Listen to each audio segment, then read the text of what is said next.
Peace. BushDok coming at you. I got a lot of questions. First, again, I just want to thank everybody who's been supporting the project. It's a Living was a lot of fun. The video shoot was fun. Doing the song was fun. I have a lot of great music on the way for you. But I really want to thank those people who supported the project. So all the people in across overseas, even like in London and in Germany and the Hague, Netherlands, Nigeria. It's really gotten a lot of good response and support from people overseas, so I really appreciate that. And then people here in the States. But today, I think I want to answer a few questions. I had a lot of great questions about, why did you make this song? What did the song mean? What's up with the video? Is that a sock puppet in the video? Why is there a sock puppet in the video? So I'm just going to answer those for you real quick. First of all, the song, It's a Living. The first reason I wanted to make it was because I wanted to highlight a different aspect of hip-hop. Hip-hop that is more art-driven, hip-hop that doesn't just cover the same old material that you hear from all your top 40 commercial radio stations. There's a whole nother aspect of hip-hop that just doesn't get a lot of recognition, and that's okay. I mean, I enjoy just making music and sharing it. So I wanted to be true to myself, first and foremost. I'm not a gangster. I'm not a killer. I don't have millions of dollars falling out of the sky on strippers' behinds, so I wanted to do something that was more truthful. But another reason why I wanted to do it was because the song It's a Living, if you listen to it, it really talks about where I came up, where I began in, the flats of East Oakland, dirt poor, with a typical East Oakland background, family struggling, having all kind of problems. Every problem you can think of associated with living in the hood, we had it in our house. And so I was basically told that I was never going to make it. So it's a celebration of where I came from and where I ended up. I mean, when you come from the background I come from, you're really not supposed to make it. They told me I would never be a productive citizen. I'm not supposed to be a father who takes care of his children and is in his children's life. I'm not supposed to be a husband. I'm not supposed to have a career. None of that was supposed to happen. But here I am. I made it. So for all of those people who said I couldn't do it, guess what? I'm here doing it.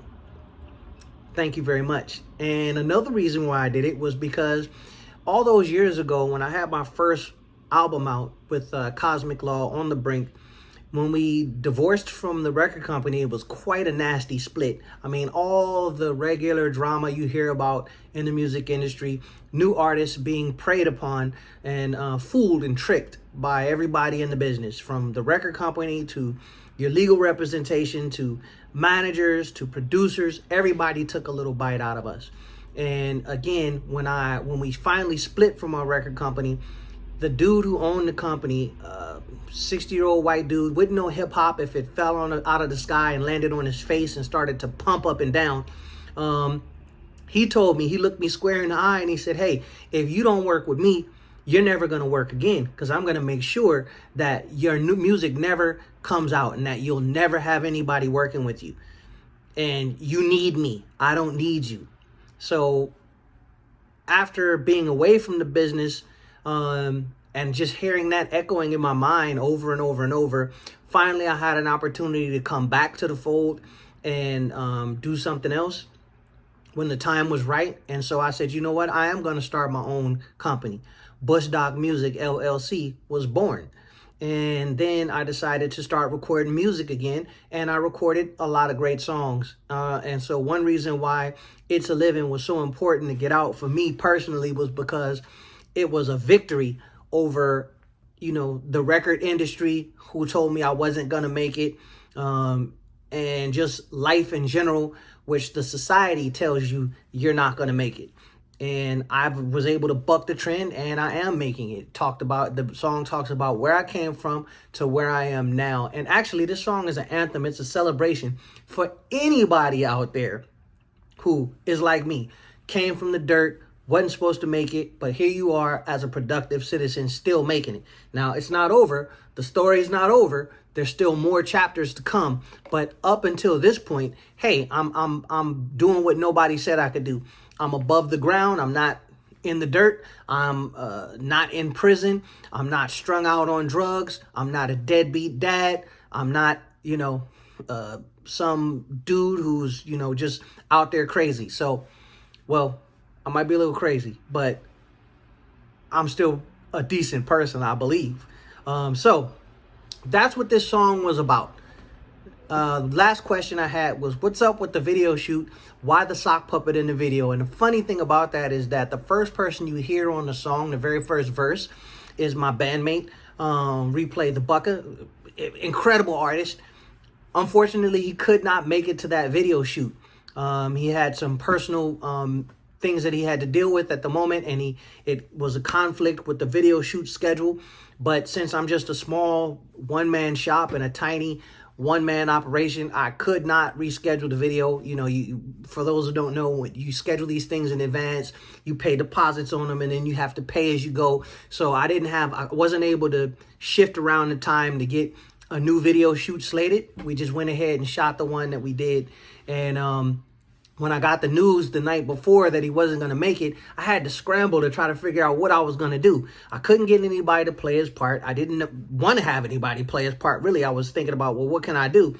And it just came to me, hey, maybe we can have a stunt double. But since I don't have an actor to play the stunt double, we'll use a sock puppet. And we went to work and made that sock puppet the night before. And he debuted in the video. So that's how the sock puppet in the video, that's how the children ended up in the video too. They weren't originally going to be a part of the video. I had a whole nother story. But when I decided that we had to go sock puppet, well, then that was the time that I went ahead and, wrote a whole new storyboard for the video.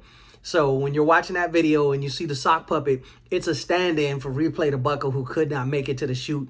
And, well, the rest is history.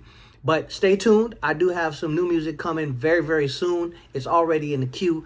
And we'll be working on, some new announcements coming up soon. So other than that, go to BushDok.com. Please go ahead and download the song if you haven't. You can download it from my site. You can get it from all your favorite, Apple Music, Spotify, what have you. Also follow me on Spotify, subscribe on YouTube, hit the like button, comment, share, do all that good stuff, because this is only going to go as far as you and I take it. So thank you again for your support, and stay tuned for the next adventures. Peace.